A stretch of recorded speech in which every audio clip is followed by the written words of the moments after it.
दोस्तों, आज मैं आपको पाठ 12वां सिखाने जा रही हूँ और उस पाठ का नाम है जब मुझको सांप ने काटा। लेखक है श्री शंकर जी। एक दिन,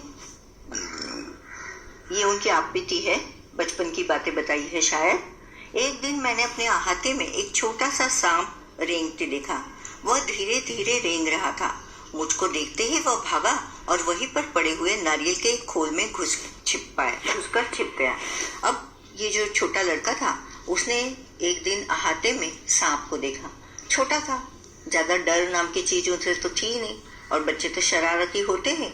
जैसे ही सांप ने इस बच्चे को देखा, वो भागा और नारियल का खोल, यानी नारियल इस्तेमाल करने के बाद जो बचता है उसके अंदर वो जाकर छिप गया। मैंने पत्थर का एक टुकड़ा उठाया और उससे नारियल के खोल का मुंह बंद कर दिया। जो हम लोग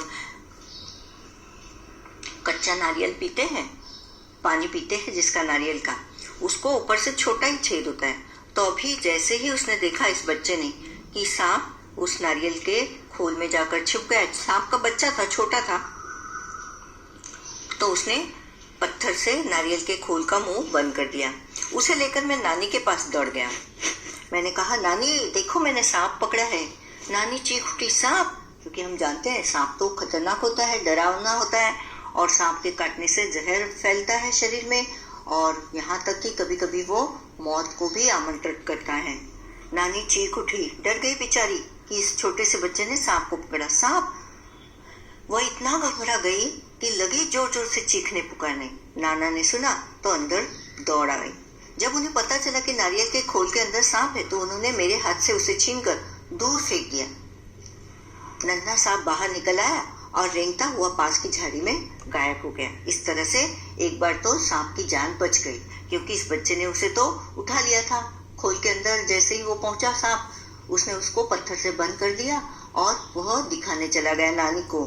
और अब जब ये बात नानी जी ने सुने, तो नाना जी ने उसे बहुत डांटा। नाना ने मुझसे कहा, खबरदार, फिर कभी सांप के पास मत जाना, सांप बहुत खतरनाक होता है। अभी फिर हुआ क्या, उसी दिन शाम को मैं एक बर्ड को पकड़ने की कोशिश कर रहा था कि उसने काट खाया। इस तरह और एक जानवर था, कीट जिसे कहते हैं कीटक, उसने इस लड़के को काट खाया। वो ततैया या मधुमक्खी जैसा ही होता है, और उसका डंक भी बड़ा दर्दनाक होता है। बड़ी जोर से दर्द उठा। मुझे दर्द से कराहते देखकर नानी ने सोचा कि मुझे सांप ने काट लिया है, क्योंकि एक दिन सुबह भी उसने सांप को पकड़ लिया था, और अभी भी उन्होंने सोचा कि जरूर हो ना हो इसने सांप को पकड़ लिया होगा, और अभी ये उसी के नतीजे भोग रहा है, सांप ने ही इसे काट लिया होगा। मैंने दौड़कर नानी को उंगली दिखाई। उन्होंने जल्दी से नाना को पुकारा। नाना तुरंत दौड़ाए और मेरी उंगली को देखा। जहां बर्ड ने काटा था, वहां नीला निशान पड़ गया था। जैसे कि हम जानते हैं, जहर का निशान नीला होता है, क्योंकि वहां से खून जम जाता है। वह झट मुझे गोद में उठाकर बाहर भागे। बाग और धान के खेतों को पार करके भागते भागते वो अपने घर से दूर एक छोटी सी झोपड़ी के सामने जाकर रुके। वहां पहुंचते ही उन्होंने आवाज लगाई। एक बूढ़ा आदमी बाहर निकला। वह सांप के काटने का मंत्र जानता था। अभी हम लोग देखते हैं कि गांव में अभी भी इतनी अंधश्रद्धा फैली हुई है, और दूसरी बात तो डॉक्टर या अस्पतालों की कमी होगी, दवाखाने की कमी होगी, इसीलिए जल्द से जल्द झाड़ फूक करने वाले के पास पहुंच जाते हैं और मंत्र तंत्र से सांप का जहर उतारा। ऐसा कहते हैं कि जब हम जानते हैं कि सिर्फ 5% सांप ही खतरनाक होते हैं, मतलब जहरीले होते हैं। तो जब सांप काट लेता है तो इस डर से ही लोग कभी कभी, मतलब हमेशा नहीं, लोग इस डर से मर जाते हैं कि सांप ने काट लिया। हो सकता है वो सांप जहरीला ना भी हो। तो यहाँ उसे तो सांप ने काटा ही नहीं था, बर्ड ने काटा था। लेकिन उसके पहले वो कुछ बोले।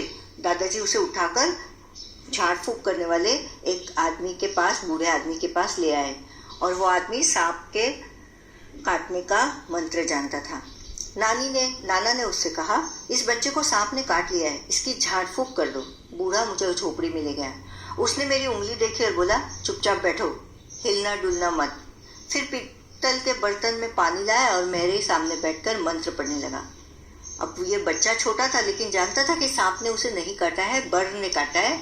लेकिन अब क्या करे, मैं चाहता तो बहुत था कि उस बूढ़े को बता दूं मुझे सांप ने नहीं बर ने काटा है, पर मेरे नाना मुझे कसकर पकड़े रहे और मुझे बोलने ही नहीं दिया।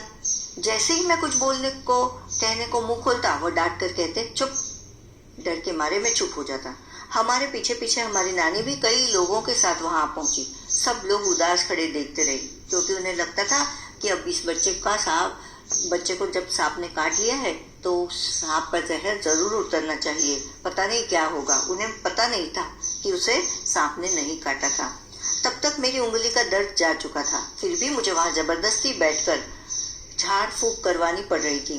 कुछ मिनट बाद बूढ़ा आदमी उठा। उसने उसी बर्तन के पानी से मेरी उंगली धोई और मुझे पिलाया भी।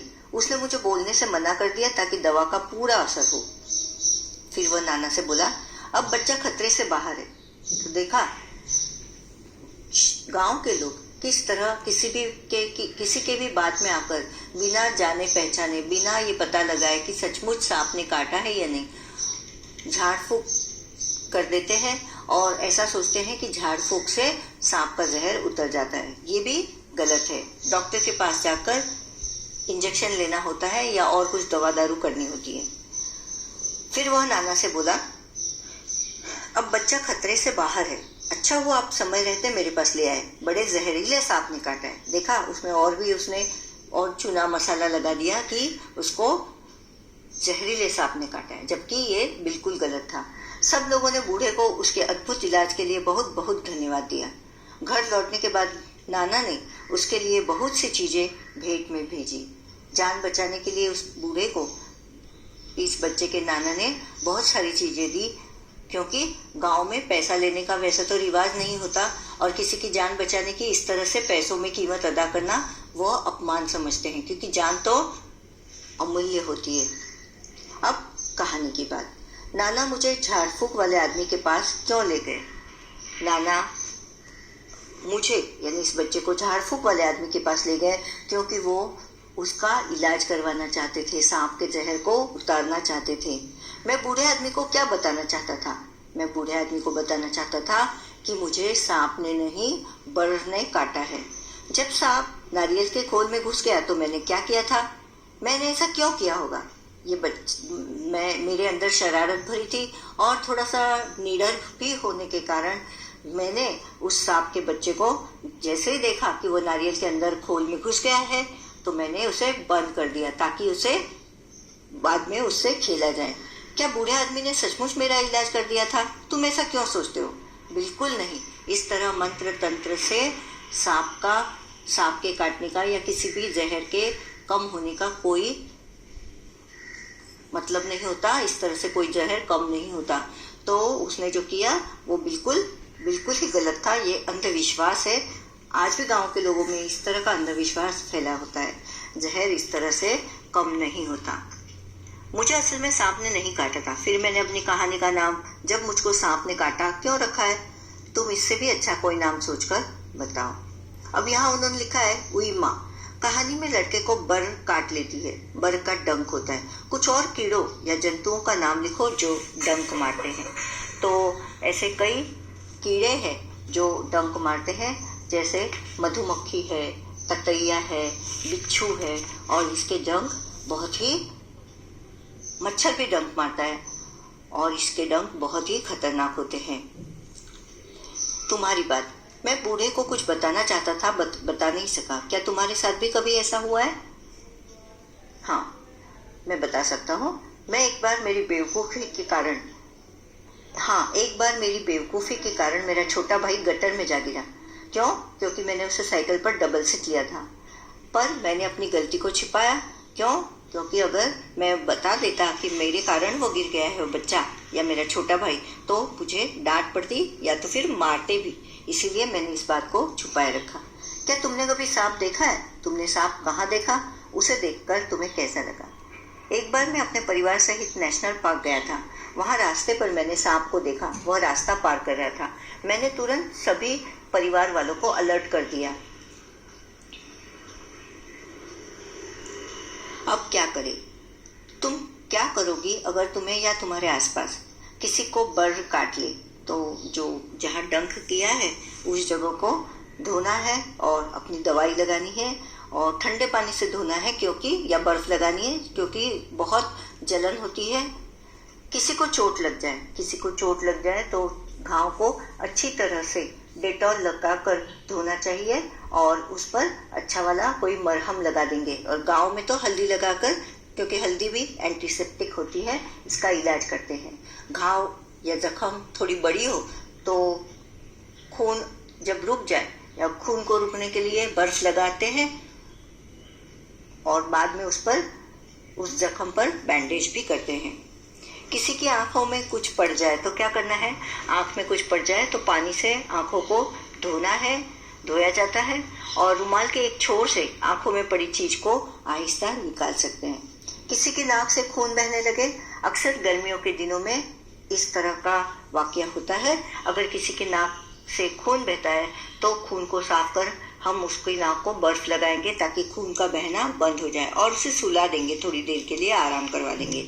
अगर खून रुकता है तो ठीक, नहीं तो डॉक्टर को आमंत्रित करेंगे। जरा सोच लो, नारियल की खोल जैसी और कौन सी चीजों में सांप छिप सकता है? सांप रेंगता हुआ जानवर है, तो जमीन पर पड़ी हुई बेकार की कई चीजों के अंदर सांप छिप सकता है। जैसे आंगन में पड़े रबर के टायर, बर्तन, प्लास्टिक के खिलौने, पेड़ की खोखल में होता है, पत्तियों में छिप सकता है। वह खोल अहाते में कैसे पहुंचा होगा? नारियल निकालकर किसी ने खोल को आंगन में फेंक दिया होगा। नीचे कुछ शब्द दिए गए हैं, उन शब्दों में से कुछ शब्द घर से संबंधित है, उन पर घेरा लगाओ। इसमें से जो घर से संबंधित शब्द है वो है अहाता, बरामदा, जीना, अटारी, आला, सीढ़ी, छत, मुंडेर, रसोई, छज्जा, दालान, कमरा, मुंडेर और टांड। नीचे लिखे वाक्यों का मतलब बताओ। सांप पास की झाड़ी में गायब हो गया, मतलब सांप पास की झाड़ी में चला गया। वह चट मुझे गोद में उठाकर भागे। उन्होंने जल्द ही मुझे तुरंत गोद में उठाया और वह भाग खड़े हुए। अब बच्चा खतरे से बाहर है, तो उसका मतलब है अब बच्चे को कोई खतरा नहीं। नाना ने उसके लिए बहुत सी चीजें भेंट में भेजी। नाना ने उसके लिए बहुत सी चीजें उपहार स्वरूप, एज ए गिफ्ट भेज दी। अलग अलग निशानों से पता चलता है कि बात कैसे कही गई होगी। अब नीचे लिखे वाक्यों में सही निशाना लगाओ। अब इन्हें बोल कर देखो। अब उन्होंने क्या पूछा है? नानी चीख उठी, सांप। सांप धीरे धीरे रेंग रहा था। क्या तुम बाजार चलोगी? यहाँ क्वेश्चन मार्क डालना है। नानी चीख उठी, सांप, यहाँ एक्सक्लेमेशन, उद्गारवाचक चिन्ह रखना है। सांप धीरे धीरे रेंग रहा था, पूर्ण विराम। चुपचाप बैठो, हिलना डुलना मत, पूर्ण विराम। तुम्हें यह कहानी कैसे लगी? प्रश्नवाचक चिन्ह। आहा कितनी मीठी है, जिसमें अर्थक उद्गारवाचक चिन्ह यहाँ आहा के बाद, और कितनी मीठी है। क्या कहोगे? तुम लड़के को क्या कहोगे? कारण देकर बताओ। याद रखो वह खोल में सांप लेकर भागा था, तो वो निडर, नादान, होशियार, शरारती, डरपोक, शर्मिला क्या हो सकता है? लड़का शरारती लेकिन निडर था, वह नादान भी था। सांप को खोल में लेकर भागना खतरनाक हो सकता है। सांप जहरीला जानवर है, उसके साथ शरारत बिल्कुल नहीं करनी चाहिए थी। दो बार सांप धीरे धीरे रेंग रहा था। यहाँ धीरे शब्द का 2 बार इस्तेमाल किया गया है। ऐसे ही और कुछ शब्द लिखो और उनसे वाक्य बनाओ। सबसे पहले उन्होंने दिया है चलते चलते। राम चलते चलते थक गया। पीछे पीछे, माँ के पीछे पीछे छोटा मुन्नू भी चला आया। आगे आगे, सबके आगे आगे 9वीं कक्षा के विद्यार्थी थे। भाग भाग, दादी माँ का भाग भाग कर दम फूल गया। मोटे मोटे, यहाँ मोटे मोटे मच्छर है। तुम ये बात क्या जानते हो? यहाँ उन्होंने बताई है। सांप अपना भोजन चबाते नहीं हैं, वे भोजन साबुत यानी अक्खा निगलते हैं। सांप कभी बढ़ना बंद नहीं करते। सांप नाक से नहीं सूंघते, सूंघने के लिए जीभ का इस्तेमाल करते हैं। सांप के कान नहीं होते, इसलिए सांप बीन की धुन सुनकर नहीं नाच सकता। वास्तव में वह बीन बजाने वाले सपेरे से डरकर अपना फन फैला लेता है और लोग समझते हैं वह झूम रहा है। सांप दूध नहीं पीते। कुछ सपेरे सांप को जबरदस्ती दूध पिलाते हैं, पर इससे सांप मर भी सकता है। भारत में लगभग 50 तरह के सांप जहरीले हैं, पर सिर्फ 4 सांपों के जहर से आदमी को खतरा होता है। अब यहाँ बच्चों के पत्र मैं पढ़कर बताऊं। 2 पत्र है कैलाश कॉलोनी से 19 नवंबर 2005 को। जो डेट लिखी है बच्चों को, जो अभी जो 2020 है उधर की डेट लिखनी होती है। प्यारी मौसी, नमस्ते मौसी, आपकी याद आती है। जब आप नहीं होती तो मुझे रोना आता है। मौसी जरूर रक्षाबंधन पर आना। मौसी भाई और बहन कैसी हैं और आप कैसे हो? हम यहाँ ठीक है, लेकिन छोटे भाई को बुखार आ गया था, अब तो वह ठीक है। मौसी हमारे घर कब आओगी? मौसी जरूर आना हमारे घर, हम पार्टी मनाएंगे। ममता और रोहित पढ़ने जाते हैं तो उनसे कहना वो दोनों ध्यान से पढ़े। राहुल तो रोता है, कहता है कि मुझे मम्मी के पास जाना है, हम किसी दिन आएंगे। मौसी मैं पत्र बंद करती हूँ। छोटे भाई बहन को प्यार देना, आपकी बेटी राधा। और एक छोटा सा पत्र लिखा है और वो है बुआ जी को, अरोरा कॉलोनी भोपाल से। आदरणीय बुआ जी नमस्ते, आशा है आप सब ठीक होंगे। मेरी यहाँ परीक्षा होने वाली है। इस बार माँ ने कहा है कि गर्मी की छुट्टियों में हम सब आपके पास आ रहे हैं। मुझे आपकी बहुत याद आती है। मुनिया दादी और राजू भैया कैसे हैं? हम सब छुट्टियों में खूब खेलेंगे। गांव में आम भी ढेर सारे खाएंगे। मैं आप सबके लिए यहाँ से क्या लाऊं? बुआ जी जब मैं आऊंगी तो आप मेरे खाने के लिए मालपुआ की तैयारी करके रखना। बाकी बातें मिलने पर करेंगे। आपकी बेटी महिमा। बच्चों मेरा ख्याल है ये पाठ आपको बहुत पसंद आया होगा। धन्यवाद।